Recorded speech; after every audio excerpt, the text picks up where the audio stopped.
great to see you inside because it's just a bit windy out there and a bit misty moisty, and who knows whether the Wi-Fi would actually work. It doesn't like the humidity. So the bonus about that, of course, we get rocks. And today the harbour was a study in blue pastels. If you haven't seen the picture, take a look. It's gorgeous. And the celestite wants to play. Glenn, good morning, beautiful. It's lovely to see you. Woohoo! And look, you know, people always think this looks a bit like a horse's head. Hi, Desreen.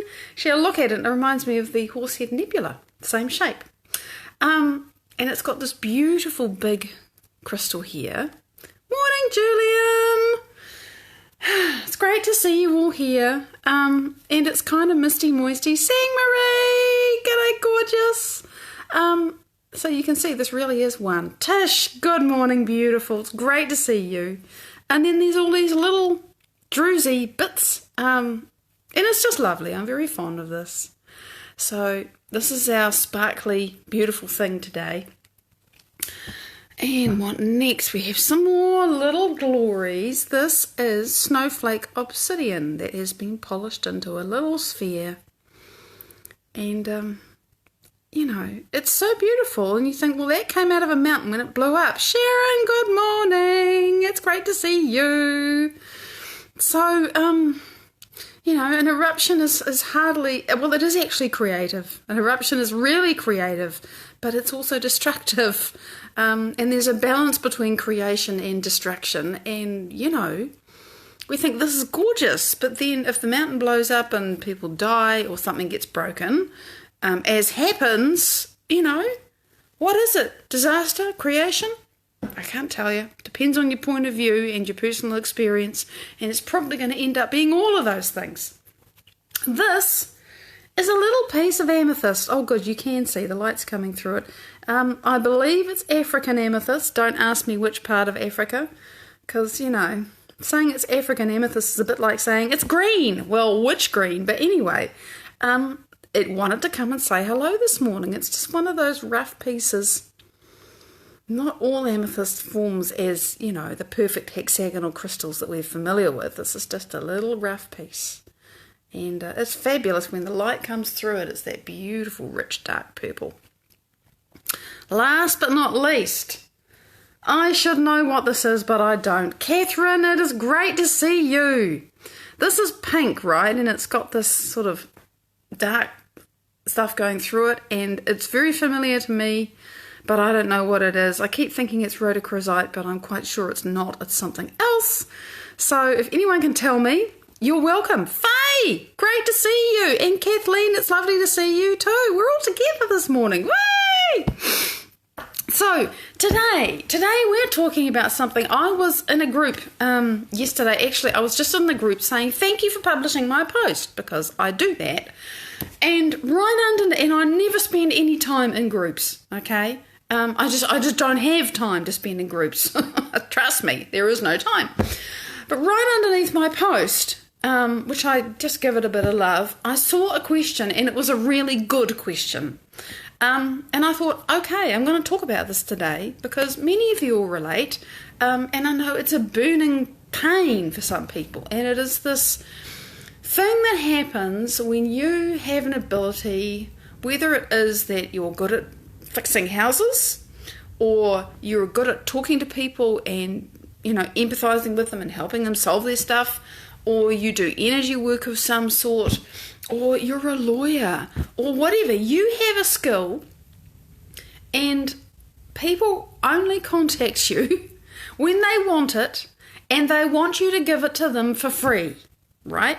And this happens a lot with people who do energy work because it's so unsubstantial. Oh, it's just a little, you know, a little message, a little bit of insight, a little bit of something, please. And it's like, well, hang on a minute. Actually, that takes my time and energy. And you just think, oh, it's a little thing, but you don't realise what it's like when lots of people do this, okay? And so this person said, well, you know, what do you do when you have people who always, you know, they only contact you when they want something, and she does readings or energy work or something, and it makes me feel drained and sort of, you know, unvalued. And so I think we're all quite familiar with this. One way or another, It's very easy to have people who know how to ask you for what they want, and you don't necessarily want to give it to them, but somehow you end up doing that, and you don't feel good about it, right? And so I wrote a reply to her because I wanted to, because it was a good question. And I said, in short, but we're going to talk about this, right? Well, this is not about the people who see you and go, there's your light, you're shining, you've got skills, you can do this, and I want some of that. It's actually about your ability to say no. And it's about all of the things that are going on unconsciously, unawares inside you that mean that you keep saying yes when really you want to say no. It's about that. Charlotte, it's great to see you, gorgeous. Yay! Love it when we're all here together. So, and this is such a common thing. And of course, it comes back to one of my favourite things, which is saying yes and saying no. Why is that one of my favourite things? Because what I agree to, I'm endorsing. I am being that. I am staying connected with that. And the universe has to endorse who I'm being. And that is an absolutely universe-shattering and recreating thought and awareness that the universe must endorse who I'm being. There's no argument about it, there's no question, and there's no delay. Whoever I'm being, the universe is endorsing right now. Right now. And now, and now, and now, and now, and now, and now, and now, and now. All of that. And so there's this really fine line because we do have beautiful hearts, Faye. We do. And it is natural when we're in a state of abundance. It is natural to want to give, right? It's our natural, normal state of being to feel whole and to give from that. But if you're giving from a space of not wholeness and I don't know how to say no, which actually is the real thing, then, that's not abundance, and the universe must keep endorsing this state of I'm giving but I don't want to. And so more of those people who are resonant with that state of being come along and help you do that. And it happens in the most surprising and amazing ways, and you think, how in hell does this keep on happening? It came out of nowhere, and it did because you and your absolute sovereignty broadcasted into the unified field, which is nowhere and no time and no place and no one and nobody, this is who I'm being. And so more of that comes out of nowhere. That's exactly how it works. Well, is it really hard saying no because you've had your own no's? It's hard. Well, it's an interesting question, Faye. For me, if it's hard saying no, something in me doesn't feel safe to say no, or I haven't actually worked out who I am when I say no, and I don't know how to say no in a way that feels good to me. It's like, sure, yeah, I know people are walking all over me and taking me for a ride, and I resent that, and I know how to be that person. But who am I when I'm not like that? All I know is I want to be not like that, but actually, who am I when I'm not like that? So let me see if I can unpack this, because I've certainly had this experience. It's not so much that I ever really let that happen, but inside I felt like that. It's like, oh, I give so much and nothing comes back. Yeah, right, Maddie, that's exactly how it is. That is exactly how it is, because that's how you're being, and I, the universe, must endorse that. Oh, shit, So who am I when I don't feel like that? Really? When that resentment and that lack and that it's not coming, Oh, yeah, upbringing, intimidation. So, and we keep this thing firing inside. Yeah, and that is a really good question, Julian. And I quite often, when I'm working with people one-on-one or in the group, I will quite say, okay, this is going on. What's in it for you if you say yes when you want to say no? And that will help you get connected to the self that is so entrenched in that resentment and I don't want to do it and all that us. And yeah, the other person's good at pushing you, but there comes a point when you are so strong inside yourself that they can throw a purple fit, they can stand in your face nose to nose and yell at you, and you just sit there and go, I'm not doing it. You just don't go off anymore. That's the kind of profound internal change, which means that manipulation isn't possible. Because there is just no string left for that person or that situation to pull on you. It's just like, is that all you got? I'm not doing what you want. Just no. So, who am I when I no longer feel that frustration? How do I want to feel instead? Yeah, so here's the thing, Nesreen. If you're pushing back, you're playing the game. You're playing the tug of war with the donkey and the carrot, okay? The thing is, there's nothing to put. As soon as you're pushing back, you're endorsing that situation. You've actually got to find who you are. When you're so in another state of being, there's nothing for them to push on. And it's really outside of your mental box and your emotional box and your state of being box. Who am I when that person, that situation, whatever, can stand and say, you need to do this and here are all the good reasons and I'm going to make you feel guilty. And it's like, oh, Arlen, great to see you. How would it be if I didn't feel guilty and if I didn't feel pressured? And there must be a time in your life that you can remember, even if it was just for a moment, or a movie that you've watched and you think, oh, I'd really like to feel like that. Or a picture that comes to your mind when I say, well, how would it be when you're actually, that person can do whatever they want and it has no impact on you. You are just a mountain inside. It doesn't make you not caring. It doesn't make you cruel. It means you're loving to you. Instead of giving away your truth and what's right for you because you get bullied or manipulated into things you don't want to do. Who are you when you are such a mountain inside yourself? And you're so full of love for yourself and love for that other person that you will no longer go into a state of reluctant, resentful acquiescence that they can do what they like. And it's just like, no, I'm not doing that because I know what's right for me. It's a very deep question to think, well, who am I if I am choosing really, really carefully, really clearly, really consciously, this is loving me, and this feels true for me, and this is best for that person as well, and this is best for that situation, if I really know who I want to be, because choosing what's right for me is always what's right for everybody else, even if they don't like it, right? And the self-confidence actually comes, Nesreen, I'm speaking from experience here, the self-confidence comes when I overcome my own fears and my own stuff that stops me from showing up the way that I want to, and I start showing up the way that I want to.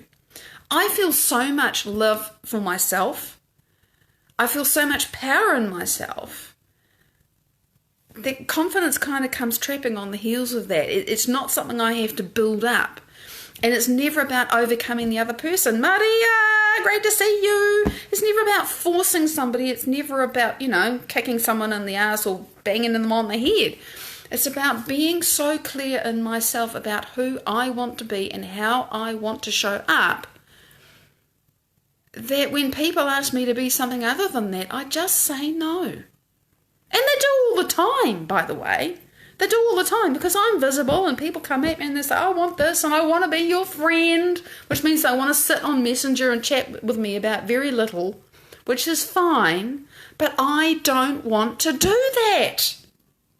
That's a no for me. I just don't want to do it. And, aside from the fact that I do not have time for it, I know this is a core thing in me. I want to work with and play with and talk with and share with and be with doers, people who want to do it, people who want to change, people who want to create. That's a really powerful yes in me, and I say no to anything else. It's a passion. It's a no. Now, it's easier when you're on, when you're on a screen, for sure. But when and it's okay because I have that clarity in this part of my life, but it means that when I get into another part of my life where I'm a little bit less clear about what I really want is right for me, I notice that familiar, not so familiar feeling now of, this doesn't feel good. Hang on a minute. I'm saying yes to something I don't want to. And we have to just pay attention and notice and actually be determined to treat ourselves with the same amount of care and love and respect that we would normally just give to everybody else. And of course, it's not really treating them with love and care and respect because we're not loving, caring, respecting for ourselves. And therefore, the whole, core essence of what we're doing is out of whack. And it doesn't feel good, and we feel drained, and we feel disempowered and unloved, and all that stuff. And it just makes more and more and more of that, and we don't want that. Remember, the universe has to endorse who you are being. Right now, it's doing it. It has no choice in the matter. You are the one that has the choice. This planet Earth is a planet of free choice. That means free choice. That means any choice is yours to make. And that's why there's such a wide variety of behaviours and polarities and everything going on this planet. Because, one way to look at that is that Source has chosen this place, all of those possibilities, those limitless possibilities that exist in the unified field. I said, I want to express as many of those as I can here because all of these little expressions of me that are going into that space, the puzzle, the challenges, who are you going to be? With all these choices available, who are you going to be? And then you're going to say yes to a whole lot of things because of all the sort of top level agreements or the, sort of in common amongst consciousness about this is who we are and how it is. It's like, well, some of them are going to look at that and say, no, I don't want to be that anymore. But man, it's hard to be something else. Rachel, great to see you. And that's the choice. That's the puzzle. That's what we're doing. That's what we're about here. So, yes and no. It's my favourite topic because it's about creation. It's about who I'm choosing to be. And it's not about, awareness, paying attention, noticing when I start to go, oh, and I'm doing it anyway, and then paying attention, noticing that is great. As soon as you've noticed it, you need to realise, okay, that's fine. Who do I want to be instead? Do not go into analysis paralysis. Faye, you're very sweet. I have already made a fairly clear decision that I do not want to travel the world. I don't want to travel the world. This is my way to reach the world. At least it's one part of it. There is something much bigger that I know I'm creating. Linda, it's great to see you, honey. Maybe the camels will go away now because number one's on board, Captain. So, and I'm a manifestation coach. That's what I do. And this is the core of it. I've been learning so much since I started my journey with Dr. Joe Dispenza's work, last April. Wow, what a ride. I now understand what's going on in me and, more importantly, how to change it without needing to analyse it. You can understand why you can be intimidated and manipulated because of what happened in the past and your conditioning in your childhood or that experience or this memory or whatever it is. But it doesn't change who you are. Only you get to change who you are. Nobody can do it for you. Nothing can change who you are except you. And I'm so passionate about this because it works and I'm seeing it in my own life. It works. Things come out of nowhere because we create them. Nowhere. We just think that, I need a crystal to feel good. I need a job to feel good. I need money to feel good. I need to feel healthy to feel good. And hell, all those things are great. But what I now understand is if I know who I am and how it feels, and I am busy being that person. There are neurologically, hormonally, chemically, genetically, biologically, in every way, I am stepping into my future, and my future is going to find me. It has to, because I'm the one, it's my energy that I've been using to create my future. It's my energy. It's going to find me. I'm really starting to understand this, not just as a philosophy, but as an experience, something I'm living. And it's awesome. And I love this. I love that I'm living it. I love that I get to share it. I love that I get to work with people and teach them, how to do it too. That's what I'm here to do. It's totally what I'm here to do. And I love to work with people one-on-one. I really do. And I love to work with people in the Heartfield because I see amazing stuff happening there. It's so cool. But my mission is millions. And I'm pretty sure that today, like last night, if you look at my friend count, it's 2211, which probably means that today or tomorrow I will reach 2,222 friends, and at that point, or very soon afterwards, I got a few boxes to tick and things to organise. I will be taking this profile, which is Maddie Schaefer, and turning it into a page. Who knew you could do that? You can. Because this is going to get bigger than 5,000 friends, and that's my desire, and that is what I'm creating. It's not who I am, but it is what I'm here to do. So keep an eye out. Nothing's going to change for you. I will still be alive every day, but the container will grow, and so will we. Thank you so much for joining me. In about 3.5 hours, I'm going to be live with Sang Marie, who's with us. I don't think he'll be alive. It'll be 12:30 at night where he is, but I'm going to be giving you an update on what he's been doing. He's had a really interesting time in the last couple of weeks, and I'm very impressed by how he's handled himself and the choices he's making. So I'll tell you all about that. If you can join us live, or please catch the replay, that'll be great. Big love. I'll see you then. Bye-bye.